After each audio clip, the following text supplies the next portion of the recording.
Hola, buenos días. Bienvenidos al curso online de español.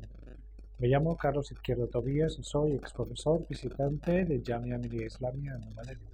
Ahora nos encontramos en el módulo 2 del paper Introducción al cine latinoamericano. El título de este módulo es Historia del cine latinoamericano 2 de los años 30 a los 50.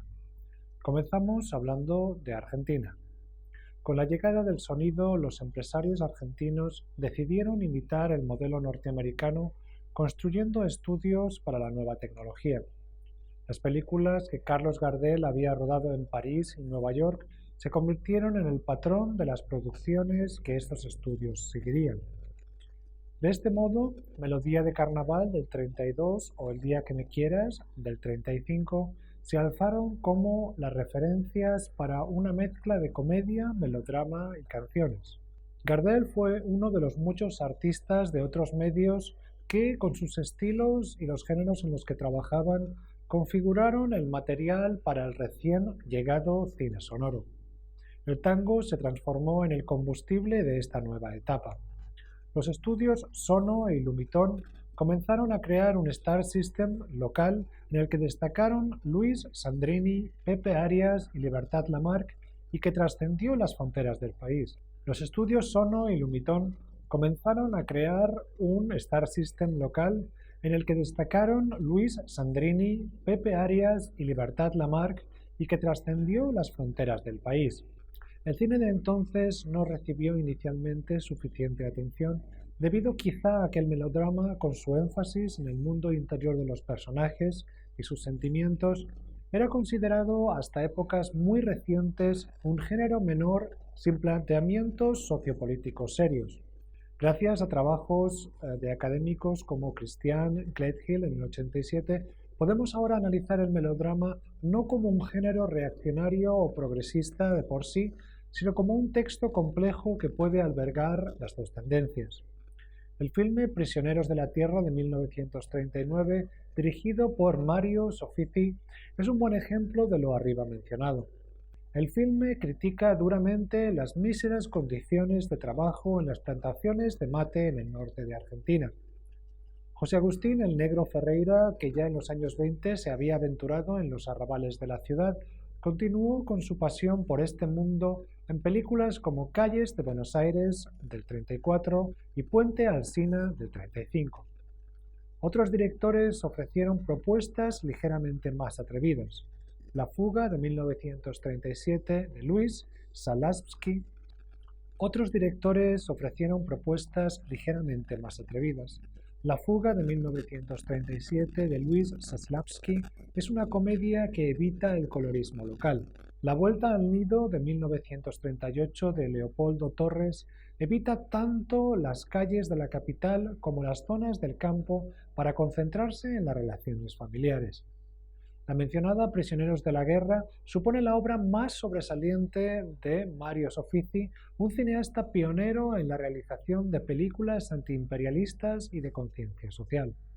Los años 40 vieron la introducción de romances dirigidos a mujeres como Los martes, Orquídeas, de 1941, de Francisco Múgica, sobre un romance que un padre inventa para su hija. El optimismo de aquellos años se deja ver en la fundación en 1942 de artistas argentinos asociados que rodó dos filmes épicos con bases melodramáticas, La Guerra Gaucha en 1942 y Pampa Bárbara en el 1945. Otras de las películas notables de la época fueron Historia de una noche del 41 y La Dama Duende del 45, Pelota de trapo del 48 y Crimen de Oribe del 50 y Las aguas bajan turbias de 1952. La neutralidad de Argentina durante la Segunda Guerra Mundial no gustó al Departamento de Estado norteamericano. El secretario de Estado, Cordell Hull, llegó a pensar que Argentina apoyaría al fascismo.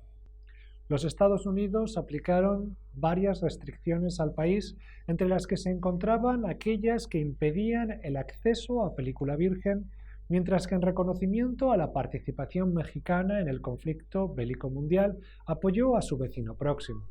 Los Estados Unidos aplicaron varias restricciones al país, entre las que se encontraban aquellas que impedían el acceso a película virgen, mientras que en reconocimiento a la participación mexicana en el conflicto bélico mundial apoyó a su vecino próximo. El primer gobierno peronista, entre 1946 y 1955, se centró en su lucha contra la oligarquía argentina y el imperialismo de los Estados Unidos, pero en la década de los 50 la retórica de la tercera posición de Perón comenzó a ceder al capitalismo norteamericano. Durante ese primer gobierno, intelectuales y artistas no encontraron el apoyo de las instituciones, ya que el cine pasó a depender de la Subsecretaría para Información y Prensa, que se encargaba de la propaganda ministerial. Asimismo, Perón propuso medidas proteccionistas para el cine argentino, pero pronto los Estados Unidos lograron que el gobierno argentino aumentara las restricciones crediticias. El cine sufrió una pérdida considerable de calidad que llevaría años recuperar. Vamos a hablar ahora sobre México desde la introducción del sonoro hasta la época dorada. Santa de 1931 es considerada la primera película sonora de ficción del cine mexicano. Basada en una novela de Federico Camboa, el filme fue dirigido por el actor español emigrado a los Estados Unidos, Antonio Moreno, que mostró en su estilo y técnicas la influencia de su experiencia en Hollywood. Santa cuenta la historia de una mujer engañada por su marido que, rechazada por su familia, termina en un prostíbulo. La música popular mexicana desempeña un papel fundamental en el filme. Las melodías de Agustín Lara idealizan a la prostituta. El melodrama de burdel se asentaría como un género sólido con La mujer del puerto de 1933 del inmigrante ruso Arkady Voitle. Otro ruso, el gran director Sergei Eisenstein, visitó el país en 1930 y rodó material que conformaría una película en 6 episodios sobre México. Desgraciadamente, los productores de la película, temerosos del contenido radical del filme, lo sabotearon impidiendo que el realizador pudiera montar la película. Sin embargo, las fotografías del proyecto se hicieron públicas en diversas publicaciones y contribuyeron a la construcción de una estética del paisaje mexicano que se deja ver en directores como Emilio Fernández o directores de fotografía como Gabriel Figueroa. Entre las obras más destacables de los años 30 encontramos la trilogía de Fernando de Fuentes centrada en la Revolución Mexicana, El prisionero 13 de 1933, El compadre Mendoza del mismo año y Vámonos con Pancho Villa del 35. En su obra, De Fuentes nos ofrece una visión desoladora de la revolución en la que las esperanzas iniciales del movimiento se han transformado en anarquía y corrupción. Sin embargo, la obra del realizador que alcanzó mayor gloria fue Allá en el Rancho Grande de 1936, que, tomando referencias del cine de Roy Rogers y Gene Autry y de la cultura popular, estableció la canción como parte integrante del cine mexicano. El filme también es precursor de la comedia ranchera feudal y antirrevolucionaria que triunfó en los años siguientes. John King se refiere al filme de Fuentes en los siguientes términos. El feudalismo paternalista de la película, con su reparto de honestos terratenientes y nobles trabajadores, recordaba la época anterior a la Revolución, cuando Dios estaba en el cielo y padres benevolentes pero rígidos como Porfirio Díaz tenían el control y cada cual conocía su lugar. Era una clara reacción contra las tendencias radicales del gobierno de Lázaro Cárdenas entre 1934 y 1940, que tuvo como prioridades el desarrollo de la reforma agraria y el establecimiento del ejido, una forma colectiva de propiedad y uso de la tierra. El crecimiento de la industria cinematográfica de los años 30 sentó las bases para la época de oro del cine mexicano de la década siguiente. Varias son las razones para el florecimiento del cine mexicano del momento. Mientras que Hollywood concentraba sus fuerzas en la propaganda bélica, el cine argentino, víctima de la animadversión de los Estados Unidos hacia un país neutral durante la guerra, se desvanecía. En México surgió entonces una generación de directores importantes a la vez que se iba formando un Star System propio. En los años 40, México era el mayor productor de películas en español del mundo. Este cine, no obstante, estaba conformado en torno a la idea de identidad nacional. Entre los profesionales que más influyeron en la construcción de una imagen nacional en el séptimo arte se encuentran Emilio el Indio Fernández, el cinematógrafo Gabriel Figueroa e intérpretes como Pedro Armendáriz y Dolores del Río. El cine de Fernández exaltaba la tierra, el machismo y el coraje de las mujeres de México en obras como Flor Silvestre del 43 y María Candelaria del 44. El papel de los actores en la creación de una estética del cine mexicano fue fundamental. Mientras que Dolores del Río representaba a la mujer abnegada, Sara García se convertía en la abuelita del cine mexicano, interpretando la abuela rígida pero de buen corazón, y María Félix, conocida como la Doña, personificó a la mujer fuerte en filmes como Doña Bárbara del 43. Sin embargo, Emilio Fernández logró aplastar la libertad que Félix representaba en el filme Enamorada del 47, en el que la actriz interpreta a una millonaria que termina sometiéndose a un hombre. Dos comediantes ocuparon igualmente el podio de la popularidad del cine del momento. Se trata de Mario Moreno Cantinflas y Tin Tan, apodo de Germán Valdés. El primero, procedente del mundo del circo, creó un alter ego cinematográfico en un pelao o pícaro callejero caracterizado por un lenguaje sin sentido y caminar desordenado en filmes como Ahí está el detalle de 1940. Tin Tan entró en el cine a finales de la década representando al Pachucho, el mexicano estadounidense, en películas como El rey del barrio de 1949. En un intento por huir de los paisajes rurales idealizados y personajes estereotipados de buena parte del cine mexicano, algunos directores prefirieron concentrarse en las imágenes de las tensiones sociales del momento. Julio Bracho, en Distinto Amanecer del 43, contó con el estilo del cine negro la historia de un líder obrero que denuncia a un gobernador corrupto. Alejandro Galindo, en Campeón sin corona del 41, habla de la pobreza urbana por medio de la historia de un obrero convertido en boxeador. A finales de la década encontramos varias obras dignas de mención. Por un lado, la trilogía de Ismael Rodríguez con Pedro Infante y Evita Muñoz. A finales de la década encontramos varias obras dignas de mención. Por un lado, la trilogía de Ismael Rodríguez con Pedro Infante y Evita Muñoz, compuesta por los melodramas urbanos Nosotros los pobres del 48, Ustedes los ricos del 49 y Pepe el Toro del 52. En esta época desarrolló asimismo su labor la única mujer realizadora del momento, Matilde Landeta, que dirigiría Lola Casanova en el 48, La negra, Angustias en el 49 y Trotacalles en el 51, filmes que contienen un protofeminismo inusual para la época. También entonces empezaría Luis Buñuel su carrera mexicana con la fallida Gran Casino del 47 y luego recuperándose con la comedia El Gran Calavera en el 49. Al año siguiente estrenaría la que es considerada una de las mejores películas del cine mexicano, Los Olvidados, que además supuso una ruptura radical con los valores tradicionales del cine mexicano. Vamos a hablar ahora sobre el cine de Brasil. El Estado Novo, entre 1937 y 1945, del presidente Getúlio Vargas, se organizó como una configuración corporativa autoritaria articulada en torno a ideas nacionalistas, el centralismo y el desarrollo industrial. El cine desempeñó su papel en la construcción de estos conceptos. Las primeras producciones sonoras fueron realizadas por los estudios Cinedia de Ademar Gonzaga y Brasil Vita Filmes de Carmen Santos, los dos en Río, ciudad que se convierte en el centro del cine de Brasil durante los años 30 y 40. La productora Sonofilms de Alberto Vinton Jr. y el estadounidense Wallace Downey comenzaron a producir una comedia musical popular de carácter burlesco que se convertiría en La Chanchada. Muchos de los primeros filmes sonoros, como Acabáranse os Sutarios de 1929 de Luis de Barros o Cousas Nossas de 1931 de Wallace Downing se construían en torno a la música y la comedia y la presencia de cantantes y orquestas ya populares en otros medios.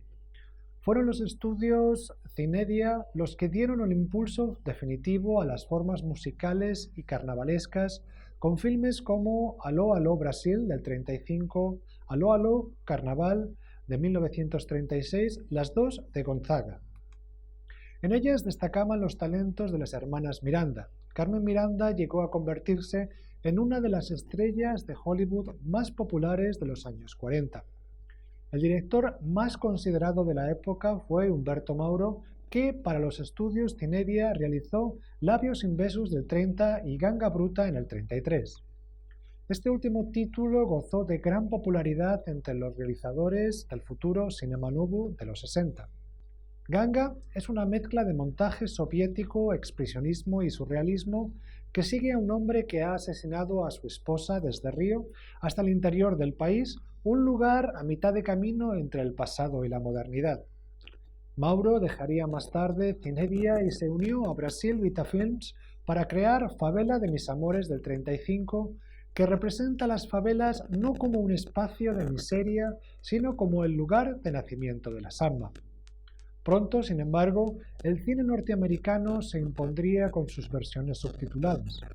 El gobierno de Vargas trató en vano de estimular el séptimo arte nacional. En 1937 fundó el Instituto Nacional de Cine Educativo con el fin de promover la realización de documentales de carácter pedagógico y en 1939 creó un decreto para garantizar una cuota mínima de filmes brasileños en los cines. Sin embargo, las productoras arriba mencionadas consiguieron sobrevivir solo con dificultades y gracias a las chanchadas.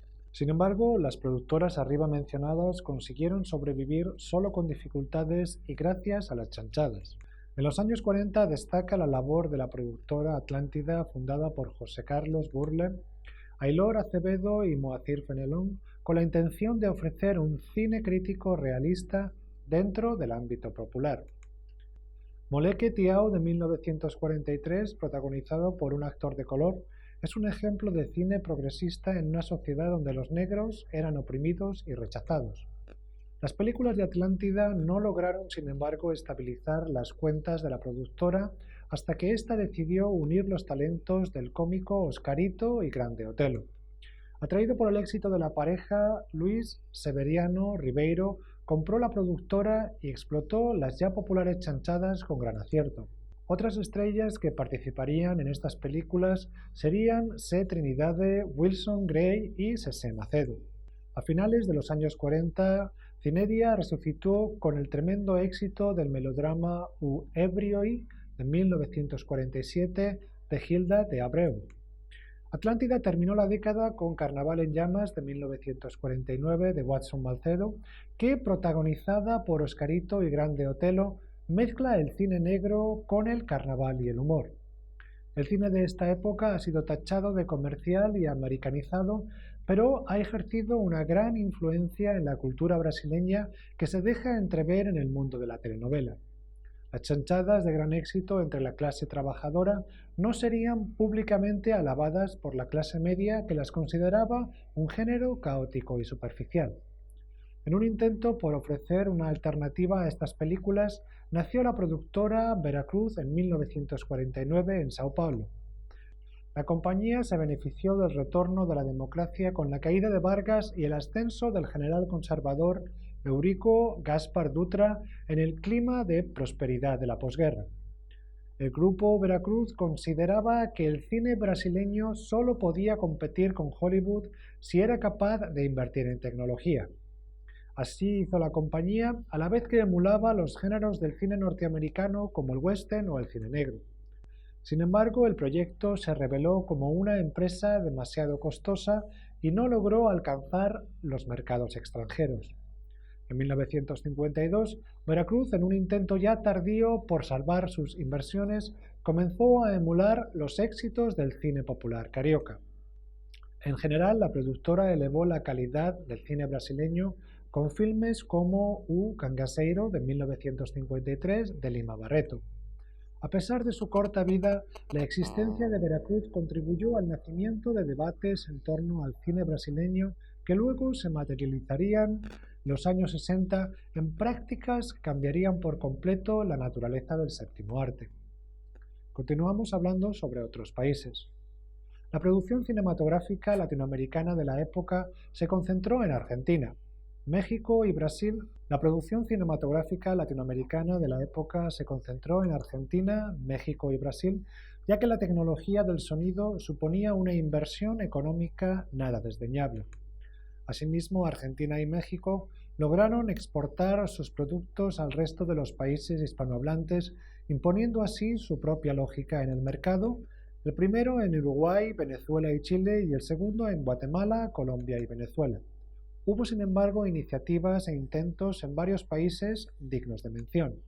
En Colombia, la comedia musical mexicana fue el referente para Allá en el Trapiche en 1941, aunque hasta 1950 los noticieros cinematográficos fueron el eje de la producción. El público colombiano además prefería el cine de Hollywood al local. En Bolivia se realizó Infierno Verde de 1938, filme mudo sobre la Guerra del Chaco. Jorge Ruiz y Augusto Roca realizaron los primeros filmes sonoros. Otro de los problemas al que el desarrollo de las cinematografías de estos países debían enfrentarse era el hecho de que los gobiernos de sus respectivos países terminaban cediendo a la dominación de los grandes productores. El gobierno chileno, por ejemplo, invirtió en la modernización de la industria chilena en Chile Films, estudios en los que realizadores argentinos terminaron dirigiendo películas que, desgraciadamente, no trascendieron. No obstante, esta época es testigo del nacimiento de los primeros cineclubes en los que se gestarían las ideas que darían nacimiento a una crítica del estado del cine en Latinoamérica y a propuestas cinematográficas de gran originalidad.